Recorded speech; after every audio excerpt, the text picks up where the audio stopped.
من يهده الله فلا مضل له ومن يضلل فلا هادي له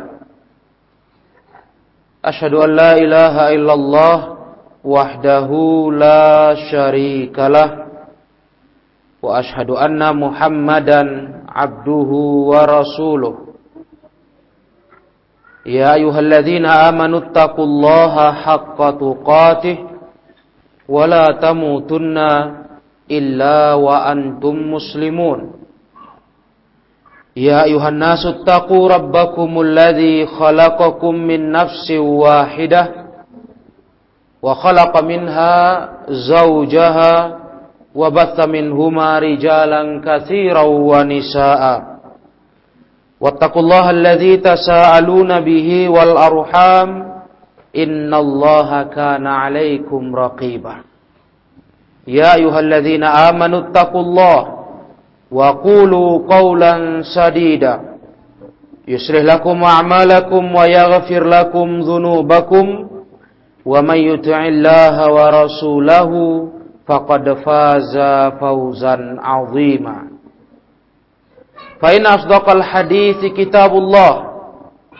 وخير الهدى هدى رسول الله صلى الله عليه وسلم وشر الأمور محدثاتها فإن كل محدثة بدعة وكل بدعة ضلالة وكل ضلالة في النار أما بعد kaum muslimin, para jemaah yang dirahmati Allah tabaraka wa ta'ala.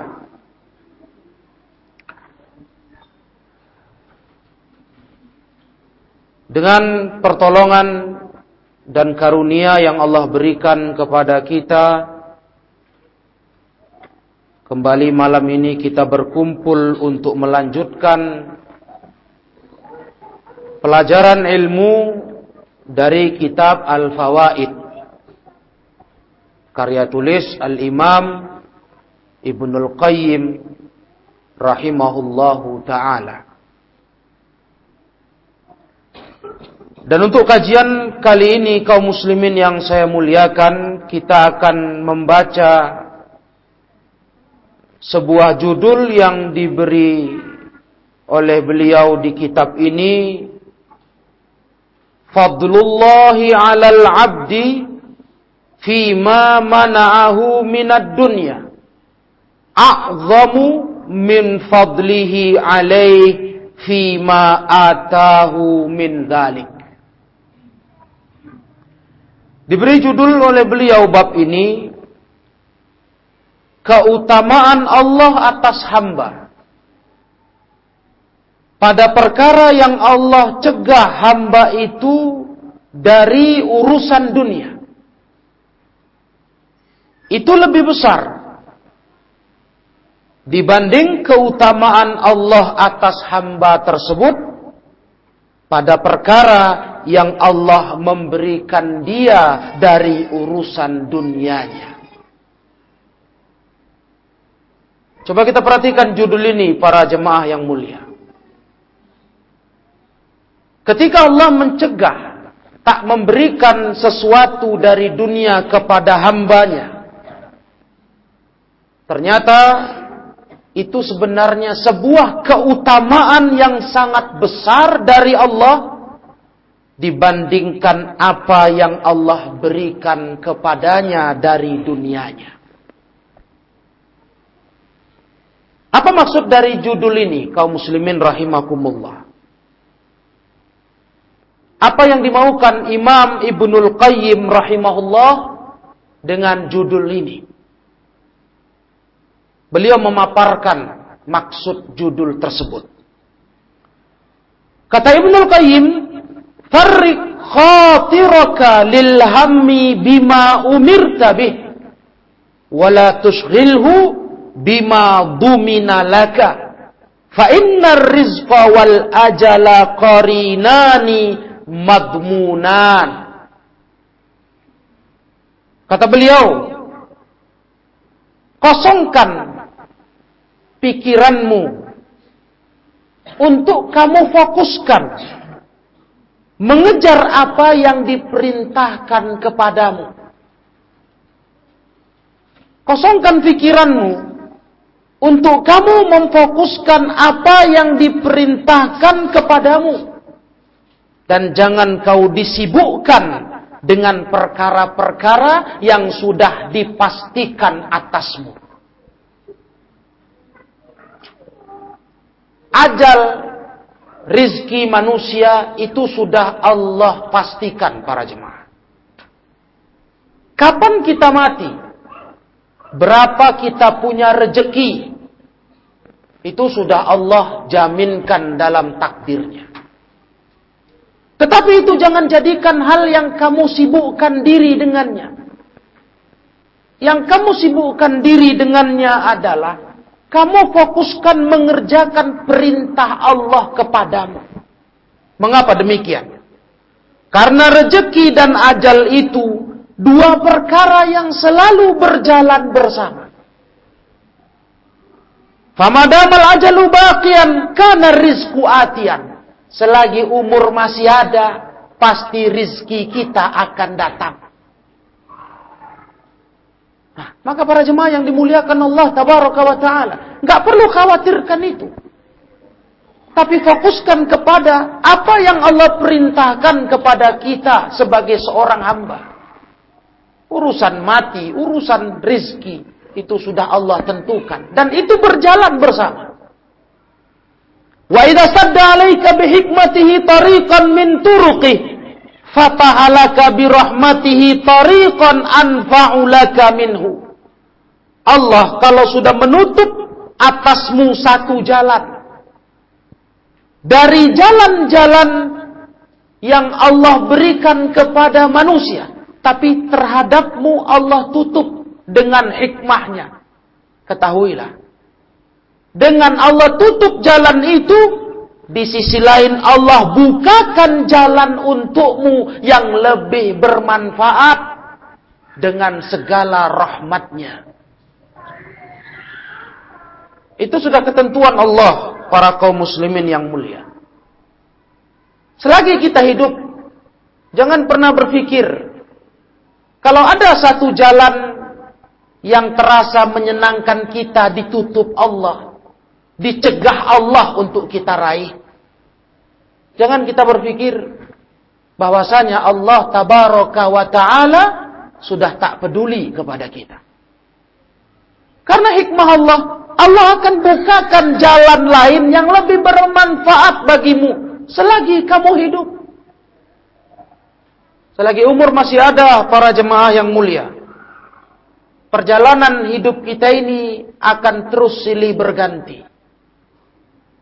Mungkin di satu sisi jalan yang kita inginkan tak dibuka Allah, malah ditutupnya.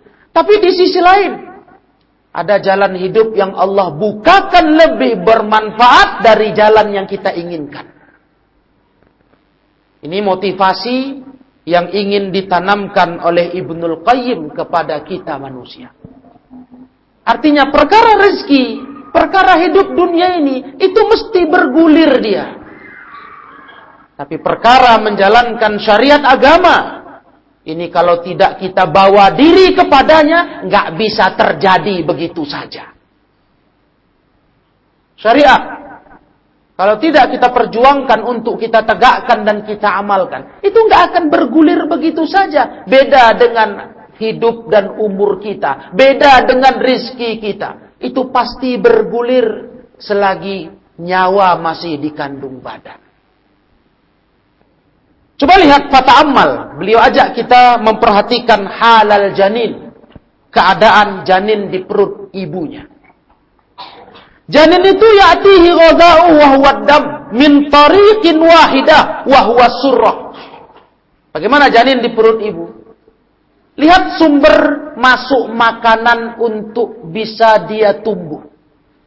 Itu melalui darah dengan satu jalan saja, yaitu pusatnya. Dari pusatnya inilah para jemaah yang namanya janin dapat diberi makan ibunya. Nah, Kemudian falamma kharaja min batnil ummi, ketika dia keluar dari perut ibu, inqata'at tilqat tariq, terputuskan jalur makan itu putus. Apa berarti sengsara janin ini, bayi ini? Tidak. Saat diputus Allah dengan lahirnya dia, Allah bukakan fatahalahu tariqain itsnaini wa ajralahu fihima rizqan atyab wa aladzu minal awal labanan khalisan sa'igan. Allah ganti sumber makanan saat di perut ibundanya bayi itu dari pusatnya satu jalan. Begitu diputus Allah dengan dia lahir, Allah kasih dia dua jalan melalui susu ibunya. Lihat. Ketika Allah tutup satu jalan dari urusan rizki bayi ini, Allah gantikan jalan lain yang lebih baik. Yang lebih baik rizkinya lebih lezat dibanding makanan awal bayi di perut ibunya. Dia pun merasakan ASI yang begitu spesial bagi seorang bayi. Begitu pula terus, faida tamat muddatur radha, saat sudah sempurna masa menyusui, wang qata'at tariqani bil fitam, terputuslah dua jalur untuk makan bayi tadi dengan disapih. Allah bukakan fataha turuqan arba'ah akmal minha. Allah bukakan 4 jalan lebih sempurna dari 2 jalan sebelumnya. Dari 1, Allah ganti 2 jalan. Setelah disapi ibunya, dikasih Allah 4 jalan sumber makannya. Yaitu, ta'amani wa syaraban. Wat-ta'amani minal hayawani wan nabat. Wasyarabani minal miyahi wal alban. Wa ma yudhafu ilaihima minal manafi' wal malad. 2 jenis makanan, 2 jenis minuman yang sebelumnya tak boleh dikonsumsi bayi tersebut. Begitu dia sudah disapih para jemaah, mulai dia bisa menikmati 2 jenis makanan, baik dari hewan-hewanan maupun tumbuh-tumbuhan. Subhanallah. Ternyata diputus dia dari ASI, Allah gantikan kepadanya, untuknya yang lebih baik lagi. Mulai dia boleh mengkonsumsi hayawan wan nabat, kata Ibnul Qayyim. Mulai dia boleh makan daging-dagingan, tumbuh-tumbuhan, dan 2 jenis minuman berupa minal miyah wal alban. Mulai dia mengkonsumsi air putih, dia mengkonsumsi alban, segala macam jenis susu lainnya selain ASI ibunya. Sudah mulai dia masuk usia balita. Mulai dibukakan Allah rizki makan lebih luas daripada yang sebelumnya. Begitulah para ikhwah rahimakumullah. Sampai faiza mata, sampai anak ini mati. Dari janin jadi bayi, tumbuh terus sampai dia mati. Inqata'at anhu hadhihi turuq al-arba'ah. Tentu putus 4 jalan yang Allah bukakan untuknya tadi. Orang mati sudah tak bisa makan apapun, minum apapun. Tapi apakah itu berarti berakhirlah sudah kenikmatan untuknya para ikhwah? Tidak. Lakinnahu subhanahu fatahalahu in kana sa'idan turuqan tsamaniyah. Kalau memang dia orang bahagia, pandai membawa diri sebagai hamba sewaktu di dunia, mati, diputus Allah, makan minumnya, Allah ganti dengan dibukakan 8 pintu surga untuknya. Subhanallah. Turuqan tsamaniyah, wahya abwabul jannati tsamaniyah yadkhulu min ayyiha syaa. Ganti makan minum yang berhenti dengan mati. Anak manusia yang baik ini, yang bahagia ini, yang tahu diri sewaktu hidup sebagai hamba, tahu beribadah, Allah buat dia nikmat berikutnya, dibukakan 8 pintu surga, dia boleh masuk dari manapun dia mau. Nah, begitulah kaum muslimin rahimakumullah. Perjalanan ini yang harus direnungkan oleh setiap hamba. Maka fokus kita hidup adalah bagaimana mengerjakan perintah yang diperintahkan kepada kita. Bagaimana kita mewujudkan diri sebagai hamba. Ya, perkara rezeki, perkara kehidupan dunia ini, itu mesti bergulir sesuai dengan ketentuan takdirnya. Tapi ingat, perkara syariat, kalau tidak kita berjuang untuk menjadi orang yang mengamalkannya, itu nggak akan tersentuh kita. Nggak terbentuk begitu saja, kaum muslimin rahimakumullah. Predikat atau status orang bertakwa. Itu butuh perjuangan. Butuh keseriusan, kesungguhan. Adapun perkara yang lainnya, itu akan bergulir begitu saja. Lihatlah kondisi bayi tadi. Berganti terus keadaannya. Sampai kalau dia mati sebagai orang bahagia, Allah bukakan untuk dia 8 pintu surga. Sebagai kenikmatan lanjutan setelah Allah putus satu demi satu kenikmatan pada seorang manusia tadi. Tetapi ingat kaum muslimin yang mulia, kalau ternyata orang tersebut bukan orang bahagia, orang yang tak tahu mendudukkan diri sebagai hamba, tak tahu diri hidup sebagai manusia, melupakan tujuan penciptaan dirinya, maka niscaya orang tersebut akan merasakan setelah diputus dari 4 sumber makan minumnya tadi, mati dia, Allah akan masukkan dia ke rumah yang paling hina untuk dapat dia menanggung akibat dari kelalaiannya. Berbalik sekali dengan kondisi orang yang sa'id, yang bahagia. Dibuka 8 pintu surga. Masuk dari manapun dia mau. Tapi lihat orang yang celaka, subhanallah. Maka orang ini kaum muslimin yang dimuliakan Allah tabaraka wa ta'ala. Orang yang biasa dalam hidupnya lebih mendulukan al-hazzul adnal khasis. Lebih dulu mendulukan bagian yang rendah, yang hina, yaitu dunia, dibandingkan mengambil bagian yang tinggi, yang mahal, al-hazzul a'lan nafis, yaitu akhirat di sisi Allah, surganya. Ini karakter orang yang merugi. Dia lebih mendulukan, memprioritaskan dunia yang rendah ini. Sibuk dengan dunia. Sibuk dengan seluruh fata morgana dunia. Dia abaikan jatah besar yang mahal di sisi Allah Ta'ala, akhirat. Diabaikannya agama. Dia lebih mengejar jatah yang sangat hina dan rendah, murah, yaitu dunia. Nah, ini nasihat oleh beliau kepada kita agar jangan sampai mendahulukan dunia yang murah ini dibanding akhirat. Karena Allah berfirman, wal akhiratu khairu wa abqa. Akhirat itu kata Allah lebih baik, itu lebih kekal. Maka di awal nasihat beliau ingatkan, fokuslah dengan perintah Allah kepada dirimu. Fokus jadi muslim yang benar. Dunia yang menipu ini jangan memalingkan kamu, menyibukkan kamu, kata beliau. Jangan. Ya, karena kita tidak ingin mendahulukan jatah yang murah, yang rendah ini, dunia, dibandingkan jatah yang tinggi, yang mahal di sisi Allah subhanahu wa ta'ala.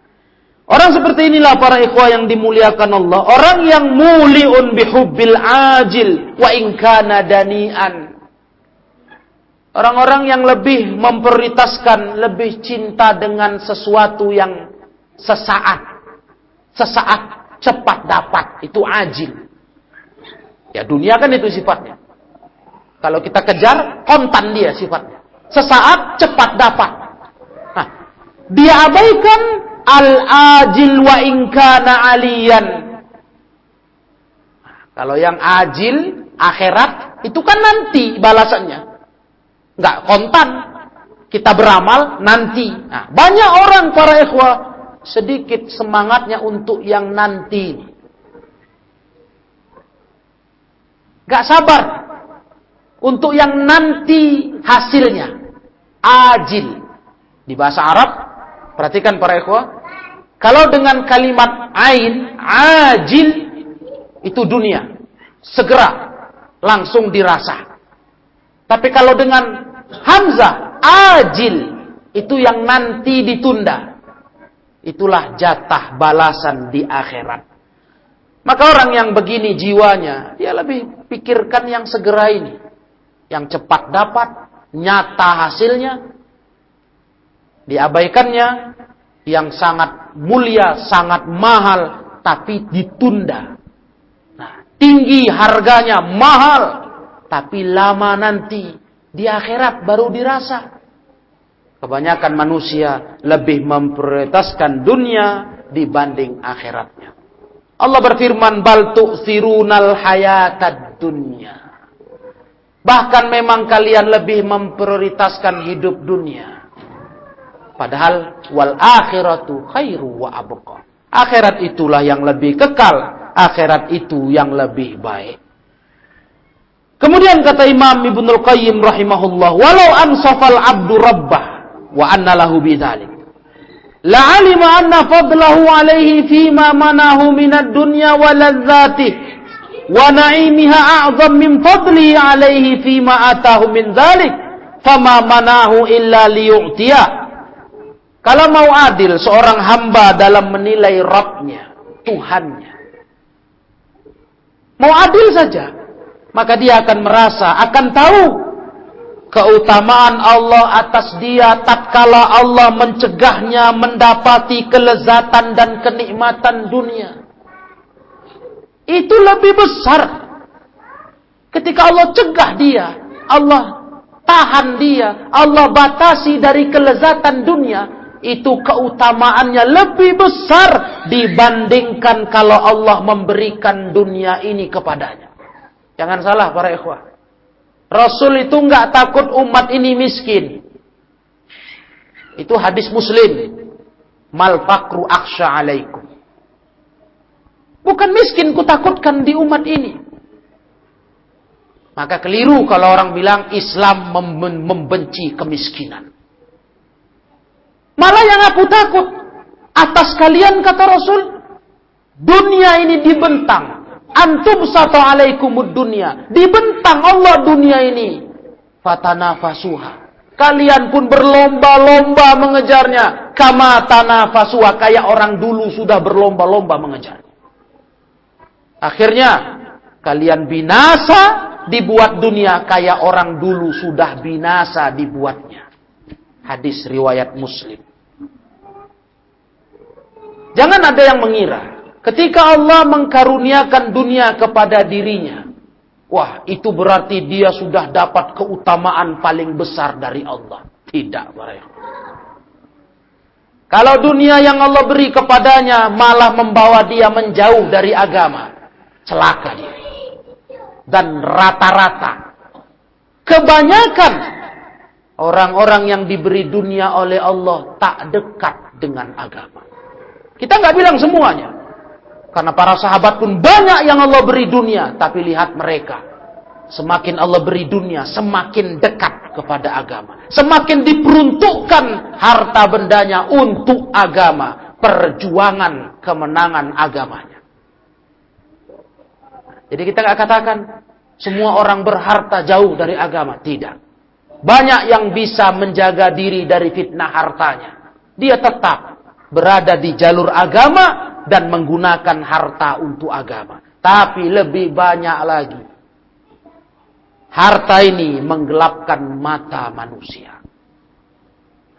Maka para ikhwah yang saya muliakan, kalau Allah mencegah kita dari dunia ini, tidak lain kata Ibnul Qayyim, fama manahu illa liyu'tiyah.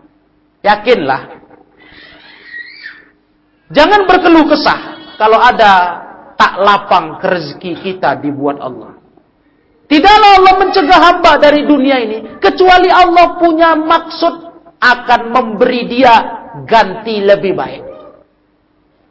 Cuma apa yang Allah akan beri, kapan, bagaimana jalan ceritanya, Allah yang tahu. Nah, kaum muslimin yang mulia, Allah yang tahu. Kita tidak bisa menentukan kapannya, bagaimana jalan ceritanya, harus tahu kronologisnya, nggak bisa. Tapi pasti tidak Allah cegah hamba dari dunia ini kecuali untuk dia beri. Wala ibtalahu illa liyu'afih. Tak akan Allah memberikan bala cobaan kepada hambanya kecuali untuk nanti akan disehatkannya lagi. Dan begitu pula walam tahanahu illa liyusafi. Allah tidak menguji hambanya dengan ujian hidup kecuali untuk membersihkan dosanya. Kalau sabar, kesusahan hidup yang kita rasa itu akan jadi pembersih dosa. Nah, disinilah yang Nabi pernah sabdakan para ikhwah, ajaban li amril mu'min. Sungguh aku kagum melihat keadaan orang beriman. Orang beriman itu, kata Rasul, idza asabahu sarra'u syakar. Kalau dapat yang menggembirakan, dia syukur. Enggak lupa diri. Tapi wa idza asabathu dharra'u sabar. Kalau ditimpa petaka, sabar. Baik aja sama dia hidup ini semua. Dia yakin tak ada satupun keputusan Allah yang Allah takdirkan atas hambanya kecuali di balik itu ada hikmah yang sangat baik bagi hamba. Jadi semua hidup ini bagi dia enteng saja. Dapat petaka, sabar. Fakana khairan lah, kata Rasul. Itu yang terbaik bagi dia. Dapat kenikmatan, kesenangan, syukur. Fakana khairan lah. Itu yang terbaik bagi dia. Inilah pribadi mukmin yang Rasul katakan sungguh mengagumkan. Ajaban li amril mukmin. Nah, begitu pula para ikhwan yang mulia. Wala amatahu illa liyuhyiyahu. Tidaklah Allah Ta'ala mematikan hambanya kecuali mau dihidupkan lagi nanti. Nah, makanya kematian para ikhwan seharusnya bukan hal yang menakutkan bagi seorang mukmin. Kalau kita tak mengimani akhirat, memang kematian sangat menakutkan. Karena kita sangat khawatir tak lagi bisa menikmati kesenangan hidup dunia ini. Padahal bagi orang beriman, sebagaimana kata penuturan Ibnul Qayyim yang sebelumnya, kalau Allah putus kenikmatan hidup dunia bagi hamba, asal dia mati orang bahagia, orang taat, Allah ganti kenikmatan hidup dunia yang diputus dengan kematiannya dengan 8 pintu surga. Dia mau masuk dari manapun, silahkan saja. Maka orang beriman, kaum muslimin yang mulia, kematian itu bukanlah kehancuran baginya. Kematian hanyalah sebuah jalan baru untuk dia menuju kepada kehidupan yang lebih baik lagi. Pintu masuk kepada alam kehidupan yang lebih baik baginya. Tepat seperti kata ulama, kalau orang mukmin taat mati, dia istirahat dari kejahatan dunia ini. Itulah orang beriman kalau mati. Dia istirahat dari jahatnya dunia ini. Kebalikan kalau orang yang jahat mati, maka dunia ini yang istirahat dari kejahatannya. Ungkapan yang luar biasa para ikhwah yang saya muliakan. Dan inilah yang diinginkan oleh Ibnul Qayyim rahimahullahu dalam kitabnya Al-Fawaid di bab ini. Sehingga kita diajak oleh beliau untuk menjadi seorang hamba yang punya pikiran yang baik seperti itu. Bukan manusia, bukan hamba yang hanya terfokus, tertipu, terkukung dengan dunia. Lupa kita diperintah apa oleh Allah Ta'ala. Nah ini fitnah yang melanda banyak kehidupan manusia. Orang-orang yang lupa akan Rabbnya, lupa tugas dia dicipta. Allah berfirman, "Wa ma khalaqtul jinna wal insa illa liya'budun. Padahal Allah katakan, aku enggak ciptakan jin dan manusia kecuali untuk mereka beribadah kepadaku. Kemudian kata Ibnul Qayyim, man arafa nafsahu ishtaghala bi islahiha an uyubin nas. Nah, setelah ini semua jelas, maka barang siapa yang mengenal dirinya, tahu diri, paham akan kadar dirinya, dia akan menyibukkan dengan memperbaiki dirinya daripada mengurusi aib manusia. Ya. Jujur saja ya, dari kajian yang beliau ungkapkan tadi di awal, apa sudah kita punya pola pikir seperti itu?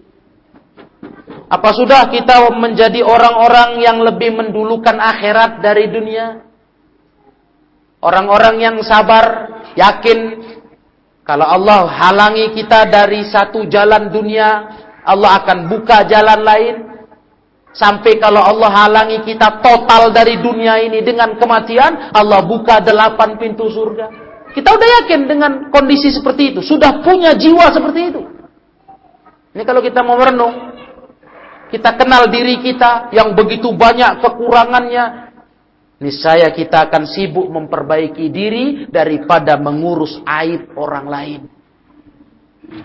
Karena hari ini manusia terus-menerus lebih suka menyenter aib orang, membicarakan kekurangan orang, mencela, mencaci maki kesalahan orang daripada mengurus dirinya sendiri. Yang lebih banyak aib-aibnya, lebih banyak kekurangan-kekurangannya. Ya.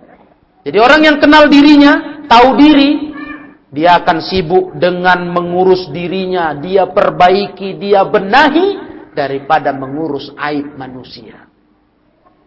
Man arafa rabbah, dan siapa yang mengenal Rabbnya, kenal Allah, maka ishtaghala bihi an hawa nafsi, dia akan sibukkan diri dengan Allah daripada menuruti hawa nafsunya.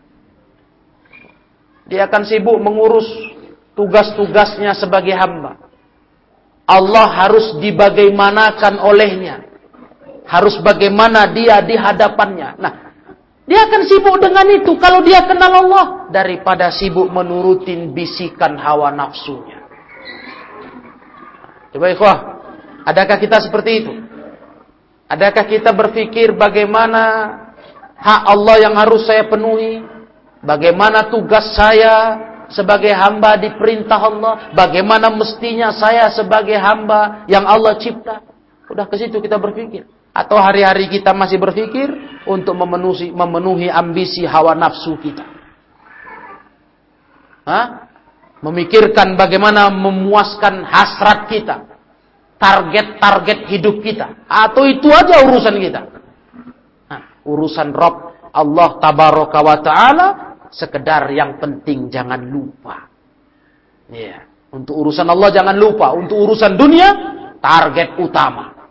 Hari-hari kita terus, pemikiran kita ini dipenuhi, dihantui oleh seputar urusan duniawiyah belaka.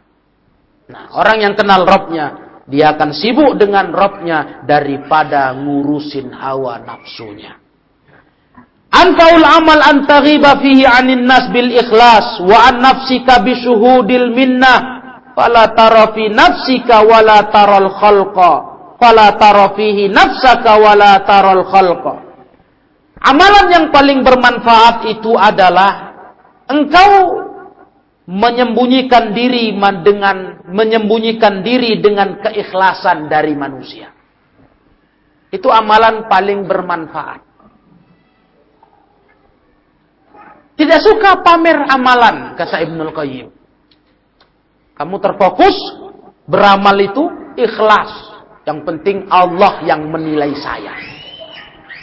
Ini amalan paling bermanfaat. Ya, karena kalau tidak dengan ini, amalan ini sia-sia.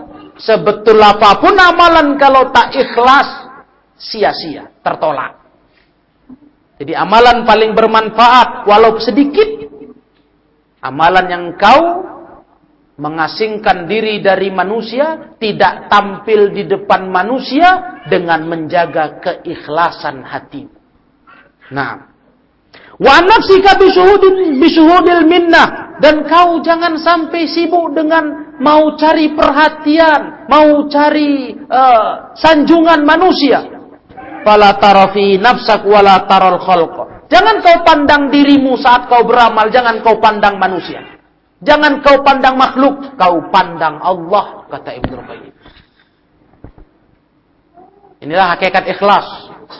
Ya, beramal bukan untuk kepentingan diri kita, bukan untuk kepentingan manusia lainnya. Tapi beramal itu semata-mata karena Allah yang memerintahkan kita untuk mengerjakannya. Ini amalan yang paling bermanfaat. Dakhalan nasun nara min thalathati abwab. Manusia itu masuk neraka dari 3 pintu. 3 pintu ini penyebab manusia terjerembab dalam neraka. Babu subhatin awrasat syakkan fi dinillah. Pintu pertama namanya pintu subhat. Inilah pintu subhat, pintu yang terkait dengan urusan agama. Perkara-perkara yang samar-samar di agama, yang dapat mewariskan rasa ragu-ragu tentang agama Allah. Ini perkara kebid'ahan, perkara ucapan tanpa ilmu, iya, omongan-omongan, fatwa-fatwa tak pakai ilmu. Ini syubhat. Ini bikin hati kita ragu tentang agama Allah. Pintu pertama bikin manusia terjerumus dalam neraka. Yang kedua, bab syahwat. Aurafat taqdimal hawa ala ta'ati wa mardati. Yang kedua, pintu syahwat. Kalau syahwat ini kaitannya dengan maksiat. Syahwat ini mewariskan kepada pelakunya lebih mendulukan hawa nafsu dari mentaati dan mencari ridho Allah Ta'ala. Wah, memang 2 ini kaum muslimin ngeri kali. Syubhat, syahwat. Ini penghancur hidup. Kalau syubhat terkait dengan agama, syahwat terkait dengan kemaksiatan, melanggar perintah larangan Allah Ta'ala. Ini 2 pintu yang sangat terbuka lebar, yang kita banyak jatuh ke dalamnya. Iya kan? Kan hancur manusia di 2 ini rata-ratanya. Kalau enggak terjerumus syahwat, mengejar syahwat, tunduk kepada syahwat, memenuhi ambisi syahwat, atau syubhat. Syahwat dia selamat, tobat dia, ya, taat, tapi salah jalan, jatuh kepada syubhat, jatuh kepada kebid'ahan, beragama enggak seperti tuntunan Rasul, enggak seperti amalan Rasul dia beramal, syubhat. Kata Ibnu Qayyim, itu yang kedua. Yang pertama, syubhat. Yang kedua, syahwat. Baru yang ketiga, dinamakan babu ghadabin aurasal udwan ala khalqih. Pintu ketiga yang bikin manusia terjerembab ke dalam neraka adalah pintu kemarahan. Ghadab yang memberikan dampak permusuhan dengan sesama manusia. Rasa marah tidak pada tempatnya, yang mendorong tersebarnya permusuhan di manusia. Wah, ini menyangkut antar hamba. Ketahuilah kaum muslimin, hadis orang bangkrut yang Nabi pernah sabdakan, itu akibat apa? Akibat salah satunya tak menjaga hubungan baik antar manusia. Rusak hubungan dengan manusia. Rusak dengan kezoliman. Dengan menumpahkan darah. Mengambil harta. Merusak nama baiknya. Nabi pernah bersabda, atadruna manil muflis. Kalian tahu siapa orang bangkrut? Sahabat menjawab, orang bangkrut di kalangan kami yang kami pahami ya Rasul, man la dirhamalahu wala dinar. Orang yang nggak punya harta, dirham dan dinar. Itu Rasul. Itu orang bangkrut. Nah, kami tahu itu orang bangkrut.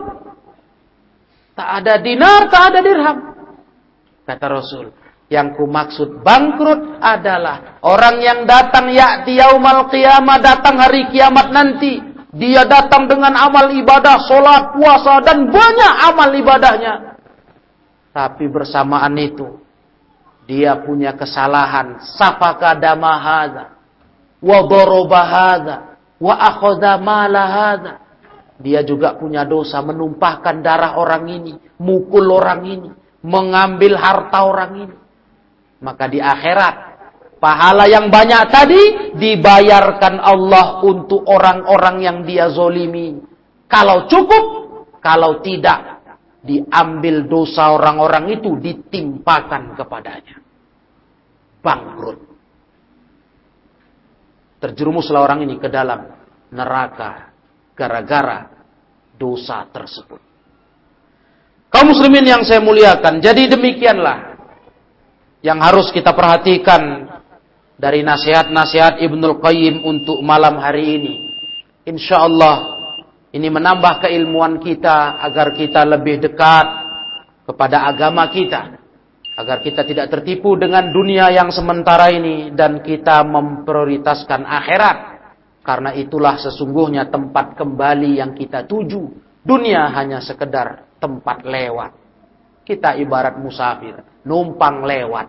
Rumah yang dituju adalah akhirat. Demikianlah kita cukupkan sampai malam hari ini. Semoga ini bermanfaat.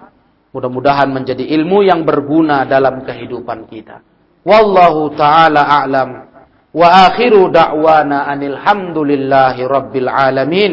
Wassalamualaikum warahmatullahi wabarakatuh.